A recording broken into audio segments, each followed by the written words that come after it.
Well, But you look. feel like you're gonna get your heart broken. That was never gonna happen anyway. Well, it's not. They could have won the game. It was a winnable game. We're talking about Giants-Cowboys. Game at MetLife Stadium last night. It was a 50-50 game. 50-50 kind of win scenario for the Giants. And Kenny Galladay, 0 catches, 2 drops. I didn't text y'all. Damn. I mean, I didn't text y'all. No, you No, can It text was her. late. No, when he It was You late. know what? It was late when he dropped it. Sterling Shepard gets hurt. Our what it defense, 0 takeaways, 0 sacks. We got Cooper Rush out here looking like he is the next coming. I mean, the pass to CeeDee Lamb to close out the game. It's disappointing. CeeDee Lamb made up for the drop, though. Well, he got a case of the dropsies, but when Galladay dropped the one ball, third down, Come on, man. I was like, he walked back to the huddle. I said to myself, hey, you want to know why you not playing? Like, come on, man, seriously. This is an opportunity for you to really play and whatever. They threw you the ball, you dropped it. And they didn't throw you a hard ball, they threw you a softball. Daniel Jones played all right. He made some good plays. He didn't play like I the was 6th like, overall pick damn, in the Jay. draft. Man. That's a professional wide receiver. Key, here's Not what- really. The Well, he gets paid a lot, He that's gets for paid sure. like a professional wide receiver. The Giants' offense is one-dimensional, man. It's here Saquon comes Barkley. Saquon Barkley with the run, Or Jones tucks it, or yeah. Daniel Jones tucks it and gets out of the pocket and runs for 10 yards. Well, because they don't have any players. Obviously, we have no horses. Yeah, but this is an evaluation year, and every little win that they get is a plus. That's all. Well, that's right. Especially, you know what the real story of the game on the low is? Evan Neal had the Eagles years ago had a left tackle named Winston Justice. They took him either at the end of the first or the beginning of the second round. Yeah, USC kid. and Winston Justice, as a rookie, was matched up against O.C. Umenyiora on the outside. Yeah, and he got destroyed. And was a turnstile, so of course the Giants won the game. I think Umenyiora had like 6 sacks that day. That's what happened last night, really. You want to break it down, Evan Neal he was a turnstile because he's a rookie and they got good pass So, Max, rushers. that's happened against all the teams that the Cowboys has played against. They're number 1 in sacks, Yeah. number 1 in pressures. Like, that's what they do. bad They had styles 6 sacks matchup. on Joe Burrow. I Yep. mean, it's the same thing. Yeah, but especially when you have a right tackle who barely has played in the pros. I agree. He got, DeMarcus Lawrence ate his lunch. Come on. Ate his lunch. Ate his lunch, man. That's really what it was about. That really decided the game when you get down to it. But people that are Giant fans and watching the game, they should just understand that, okay, you got a decision to make on the running back. There's no other decisions to make on anybody else. It's an easy decision. The running back's a hard decision because he's playing well.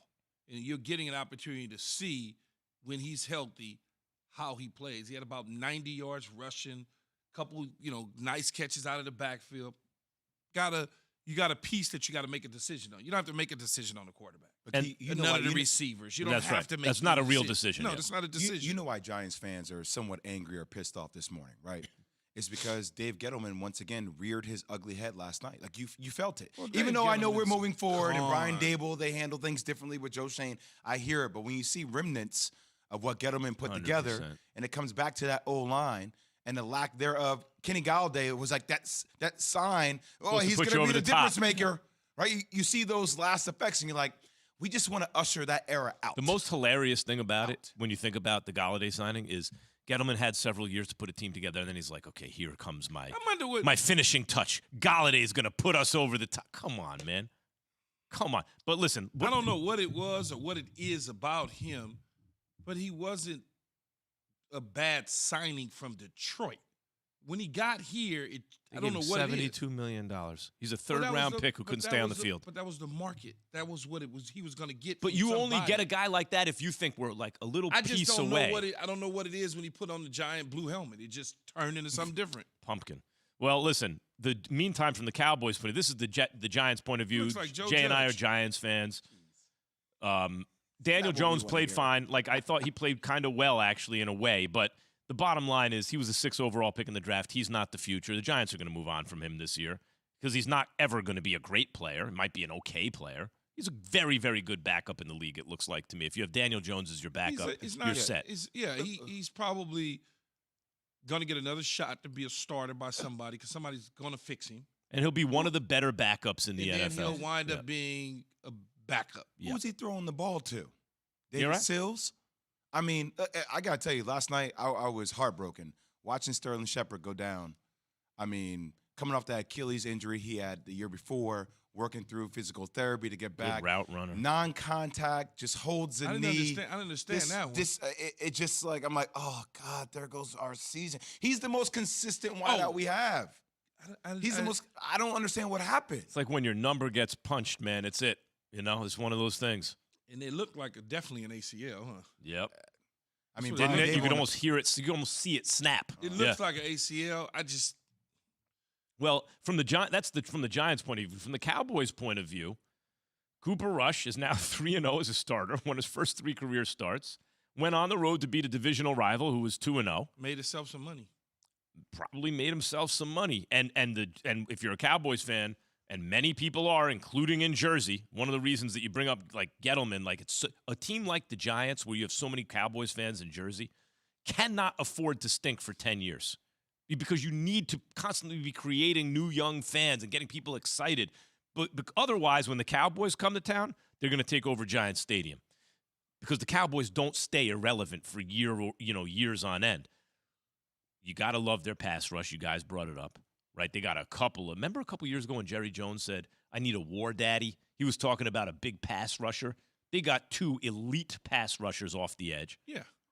Well, And that's one of the reasons that I believe in terms of Randy Gregory, they made the decision that they made because they knew having DeMarcus Lawrence and Michael Parsons that they would be okay at that position for a couple years to come. You know, I don't want to say for a long time to come because you just never know. But for a couple years, you know, you got some foundational pieces with Dan Quinn's defense, something that he had in Atlanta early on and something he certainly had in Seattle. You mentioned, Key, that CeeDee Lamb has the dropsies. And he dropped you can't, like you put it, you drop it in a guy's hands. Come on. But if you're a Cowboys fan this morning, you're happy with CeeDee Lamb because with the money on the line, he made a great catch in the end zone. He caught the catch 2 hands so you make it to the Pro Bowl, son. You know, it was a great catch, put on the outside shoulder, only when he could catch it. He went and got it with the nice concentration. But I don't want my receivers having to do that all the time, Max. He knew he had to make up for the drop. Listen to this. It was a tough, third quarter, just kind of I kept thinking about it. All the guys kept preaching to me to, let it go. We still got more game left. And then fourth quarter, when I kept hearing my number being called, I knew it was my opportunity again, so I had to step up. That's what you have to do, man. You stick with it. But shout out to Cooper Rush, who, I mean, after the news of Dak Prescott going down, everybody's like, oh, it's over. The season's done. And granted, their defense, 24 pressures, they've been phenomenal, right? DeMarcus Lawrence, Michael Parsons, what we talked about. But how about Cooper Rush, the second quarterback to win his first 3 games and throw for over 750 yards? Oof. Since who? Kurt Warner. I knew you was about to say Kurt Warner. This could be a Kurt Warner story. Think about that for a second. That's what we watched last night. Who have I been Cooper Rush? When Jerry Jones said he wants a quarterback controversy, who have I been bringing up? It's not going to happen. I'm just saying. Shout out to Cooper Rush. It's not going to happen. All right, we're going to get into that. Be a part of Keyshawn J. Will and Max Nation. We have a nation on the Dr. Pepper call line. Call us at 888-SAY-ESPN. That's 888-729-3776. ESPN Nation is presented by Dr. Pepper. We're a nation within a nation. It ain't college football season without the delicious taste of an ice-cold Dr. Pepper, the one fans deserve. All right. Will there be a quarterback controversy? And if not, how good can the Cowboys be when Dak gets back?